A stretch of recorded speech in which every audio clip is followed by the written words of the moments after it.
Hey guys, it's Meg. I'm here in student exchange, as you know if you've seen my other videos. I'm here in Spain on a 10-month program with Student Exchange Australia, and I'm in my 6th month now because it's July, which is crazy because it seems like only yesterday I was arriving and really scared, and it was really cold, and now it's summer and it's like 30 degrees all the time. So I just wanted to, I don't know, do a kind of 6-month little video to, I don't know, to mention a few things.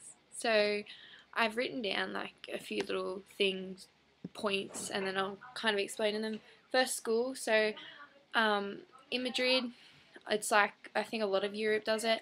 In America, where you have 3-month summer holidays, which is crazy because in Australia, we don't do 3-month holidays. We have like 1 month and a half in December and January, and then otherwise it's like 3 weeks or 2 weeks during the year. But here, I've finished the major part of my schooling here, so I had 2 lots of major exams. The first lot was really hard because I did a lot of my study in English.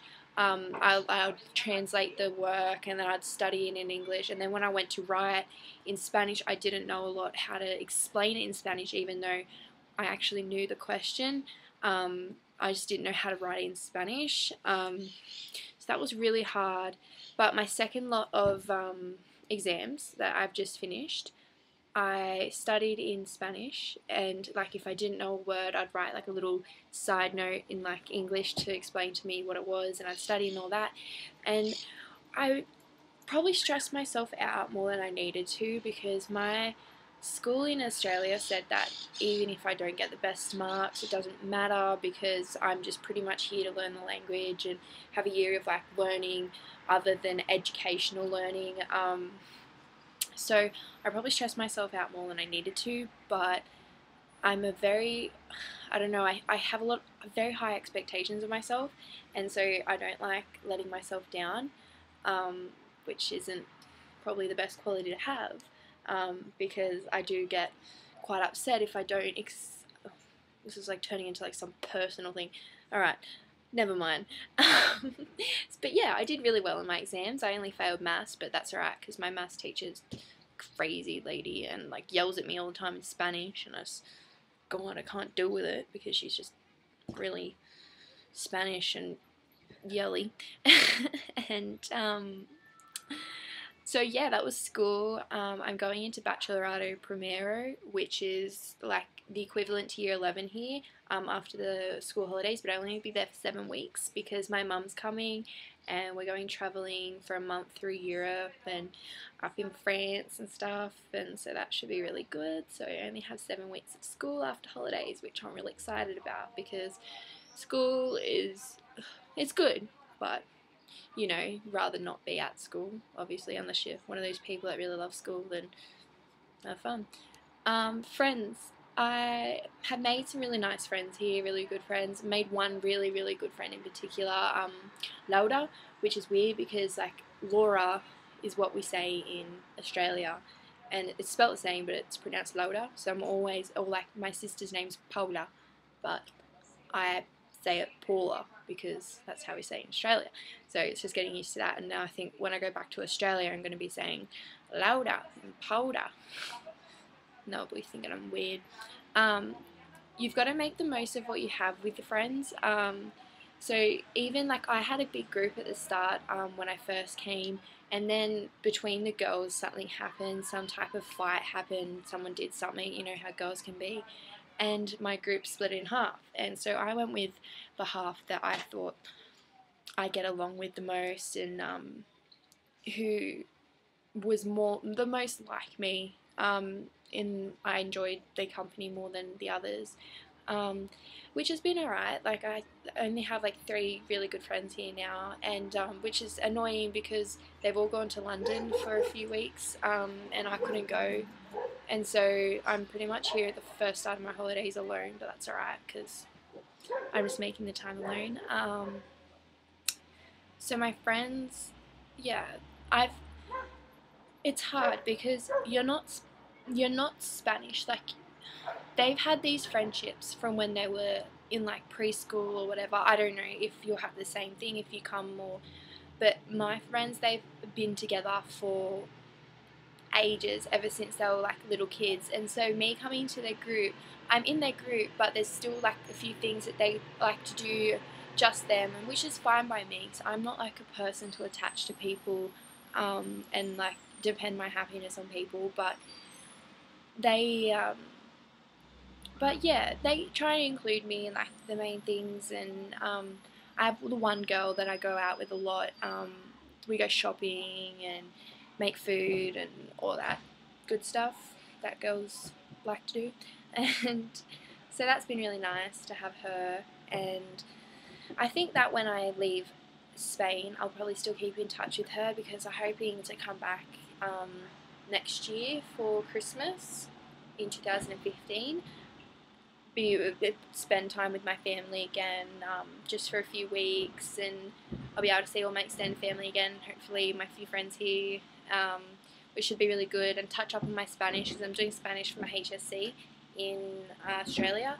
So hopefully, coming in the middle of it will be good for my end of year mark. Fiestas and parties, they have risen to like the top of the most important stuff now. It's summer. Spanish like to celebrate it being the 3-month summer holiday by doing a lot of fiestas and parties.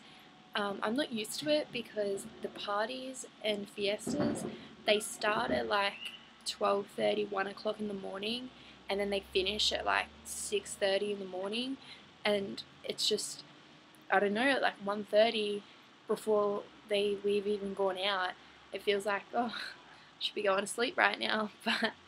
But yeah, you get used to it, and yeah, they're fun. I go with my sister a lot and her friends, even though her friends, I don't know, I don't really get along with them too much. Like, I don't know, I don't really say much around them, because I don't know how to explain them.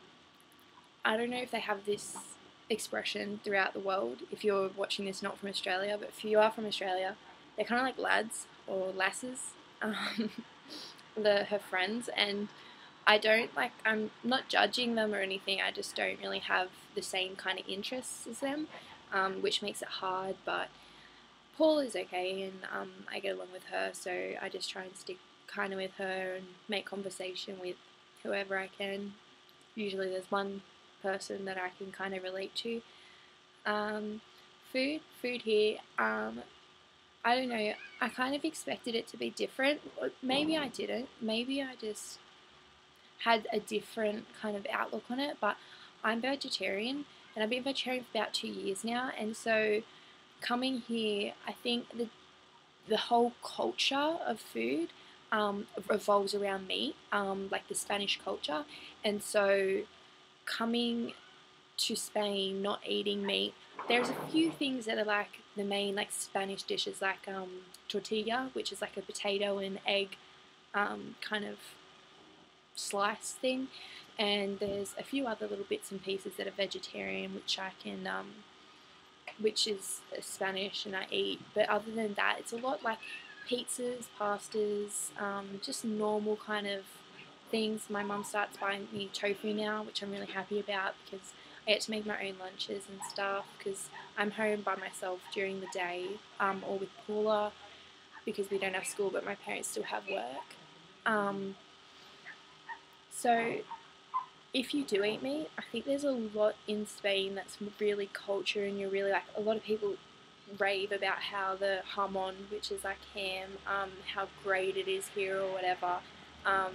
So there's like that, and there's all these different meats, Spanish meats, that if you do eat meat, that I'm sure you'd like. I don't know, I don't really like meat now, so, but I used to eat meat all the time when I was young, so if I was young and that came here, I'm sure I'd love it too. Some of the food here is really weird, and at first you're like, when you first try it, a lot of the time I was like, ew, like, kind of, what is this? Like, I'd rather not be eating this. And then after a while, I found myself wanting it, like being like, oh, I'm craving it, which is weird. Like their cheese pizza, which is from the major takeaway pizza place, Telly Pizza, which is all over Spain.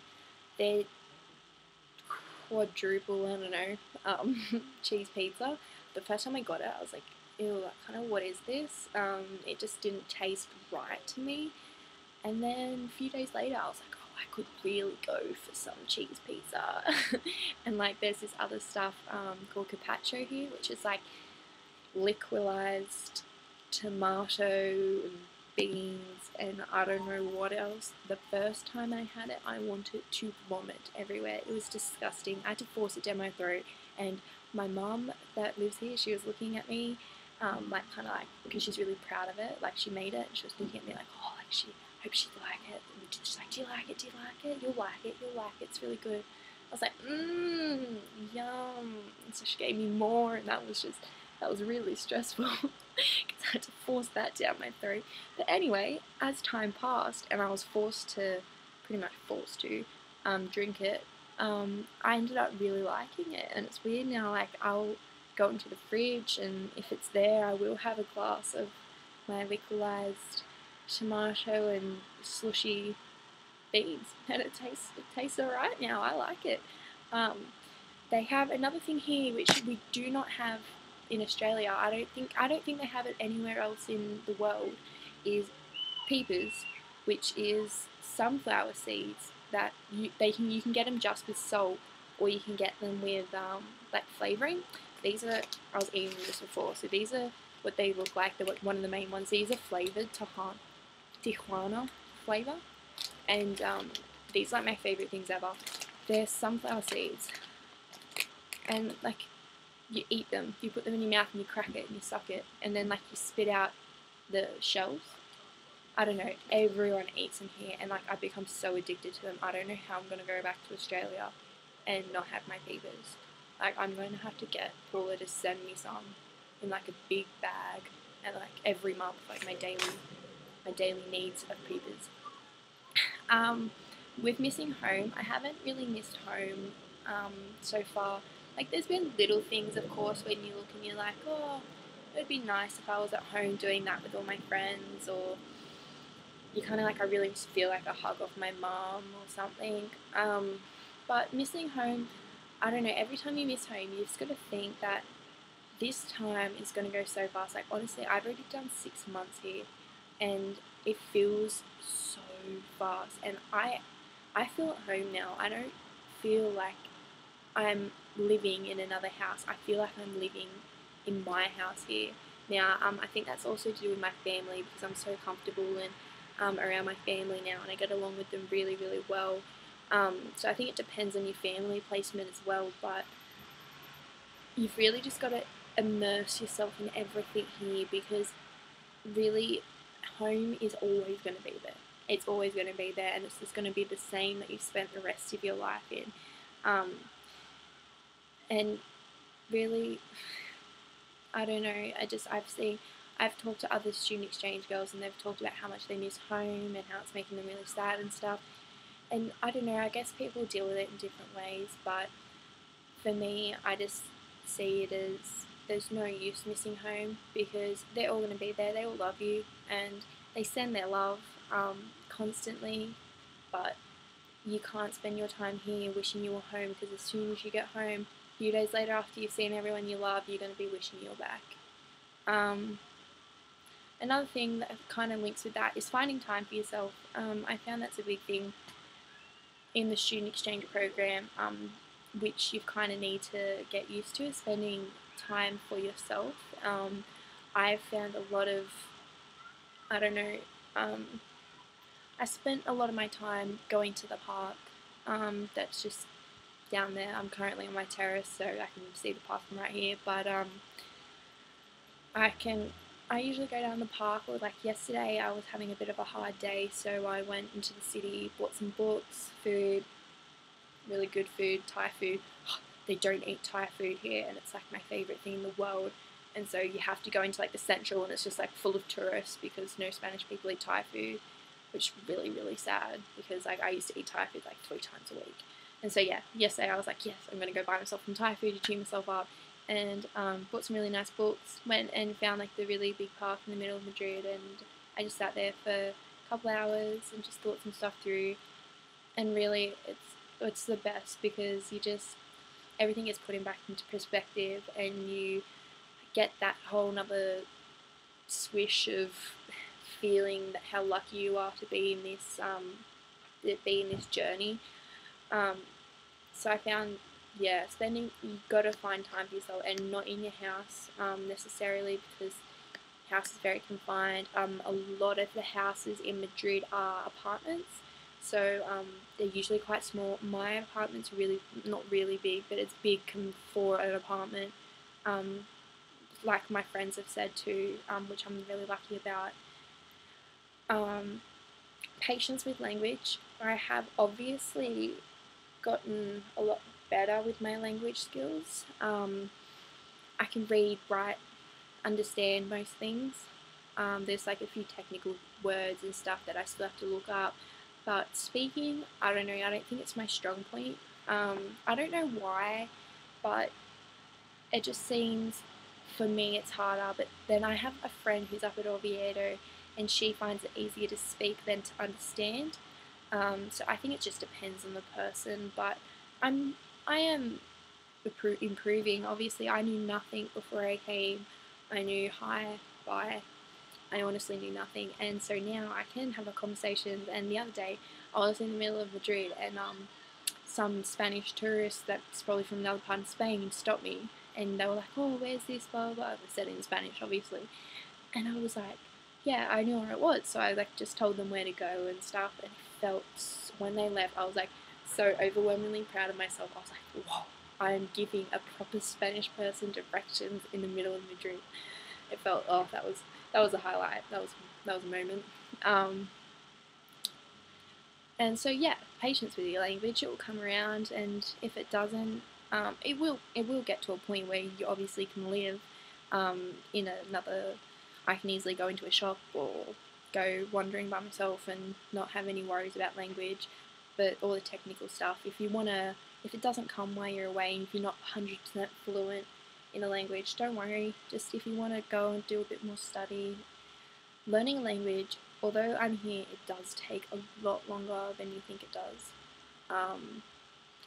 Yeah, I don't know.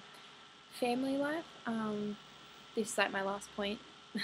Family life, I have found, I don't know, I think family life depends on where you're placed.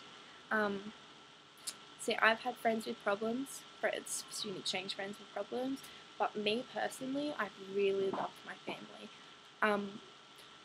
They fight all the time, but my mum and my sister fight all the time because my sister doesn't study and blah blah blah, and then my mum's upset.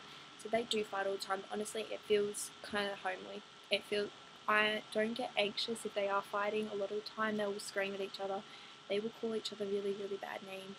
And then they'll kiss each other goodnight and say, "Oh, love you, good night," in like the matter of like 10 minutes. So honestly, don't worry about it. And try and help out when you can, especially because like now my grandfather has come and he's not too well, and so my mum's looking after him, and my dad works a lot and Paula doesn't do anything. So I'm usually cleaning up after dinner and just doing little things, but it doesn't really matter. Like, you're there in their house and they're looking after you, so you can at least do it. But look at it as your house as well as theirs, because it is. It's your house for a year or however long you're here for. Anyway, so after 19 minutes, that's me done. My 6-month video. Might do another one, I don't know, just before I leave, just to cap things up. Then might do one after my Europe trip too, but you never know. Alright, if you have any questions, write it in the box below. Even if you're watching this like in like 2020, because it's an unforgettable journey, and I'll have hopefully some advice or questions that you can ask me that I can answer. And yeah, cheers.